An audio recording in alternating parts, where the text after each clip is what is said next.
Here we are at the Phillip Island Classic meeting, and we've got 100 years of Alfa being celebrated here, so let's go look at some classic Alfas. Here at the Phillip Island Grand Prix circuit with Mr. Peter Giddings with his beautiful P3.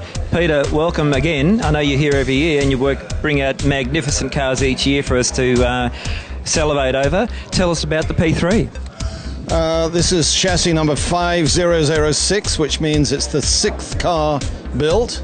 It was driven extensively by Varzi, who won many Grand Prix with it.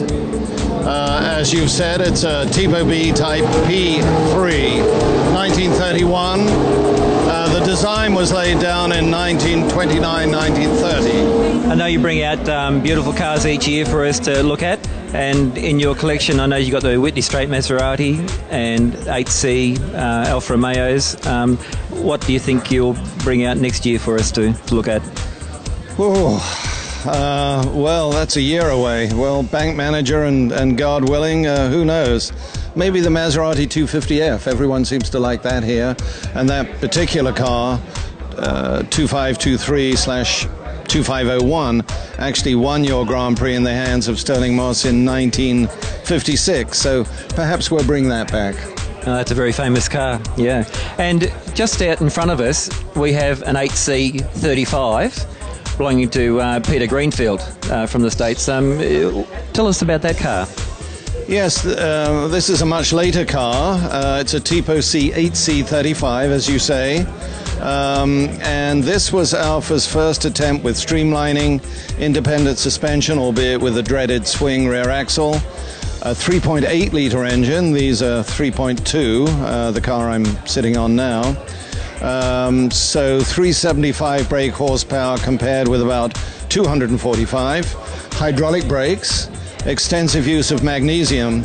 So this was Alfa's attempt to stay with the Mercedes and the auto unions. And again, in the hands of the likes of Nuvolari, occasionally they did. And what sort of speeds would they reach or capable of reaching now? Well, the P3 had a top speed, the car that I'm sitting on had a top speed of 175. Suitably geared, the Tipo C would do 200 miles an hour. With Peter Greenfield from America, and he's come all the way out here to show us his Alfa Romeo 8C35. And Peter, how have you enjoyed the trip so far? Oh, it's a terrific place. I mean, the whole atmosphere of the track is a great track, as good as anyone I've ever driven on in the world. And the atmosphere, the island itself is really very nice. Really, I'll come back if I can. I hope so. I hope so. So where do you come from, literally? I am from New York, from Long Island. So you know Peter Giddings pretty well. Yeah, Peter and I race in the States all the time together, so that's, you know. Yeah. And you've been going really well, I noticed, with quite fast times on the this afternoon. The car's been behaving itself? Yeah, it is. It's been very good. We have a couple little issues we just found out about right now, a couple of broken spokes and some wheels, some loose spokes. So if we can fix them up tonight, it'll be better. You know. This is the oldest Alfa Romeo known in the world. There are a few cars in Italy called Alfas, but this is the first Alfa Romeo. It was built in 1921. They built somewhere like 52 of them. And interestingly, all of them came to Australia. And this is the only one known to remain. Fantastic. And obviously it's fully restored. Have you gone through this process of bringing it up to this stage? The car's actually owned by Alfa Romeo Australia, and was sent over to New Zealand and fully restored mechanically.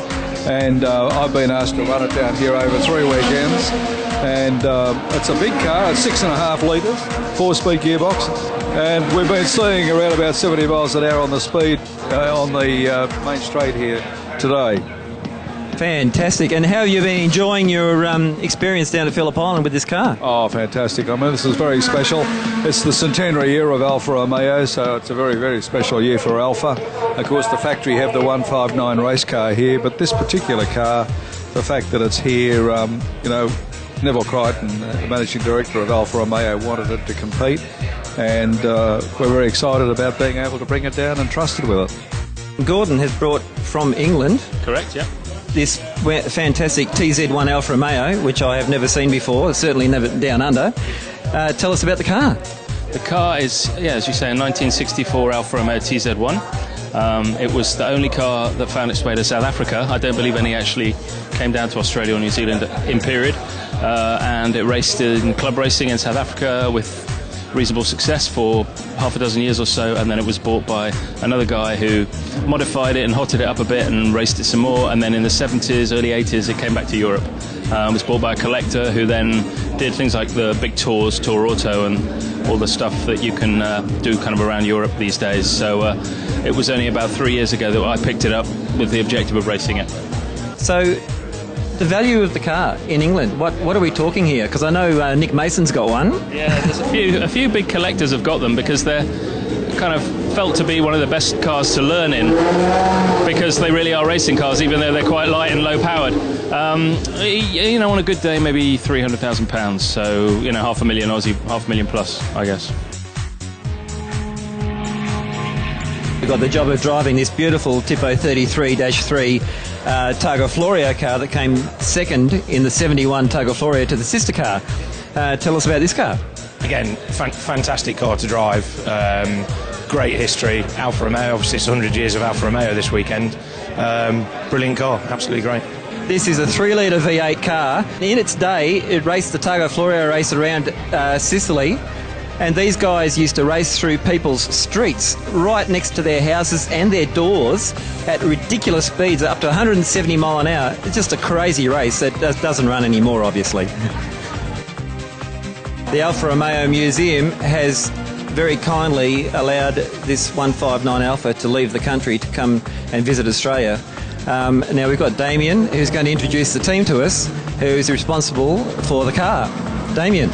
Hello, this is Alessandro Rigoni from Italy and Giancarlo Ribecchi, who've come to look after the car and drive the car while it's here in Australia, and also using the car over a number of events. There's a very good friend Daniele Turisi that's also come from Italy to help with the whole project. I really appreciate the effort all you guys have gone into. Now, about the history of the car, if we could touch on that. This is a factory 159, one of the official works cars that was actually used in competition over 1950 and 51 and driven by Fangio to the 1951 Formula 1 World Championship.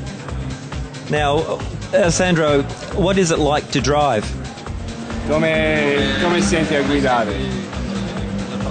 Dunque, guidare questa vettura è un'emozione incredibile. Effectively, this is the Alfetta. It's probably it's definitely one of the most iconic racing cars ever built.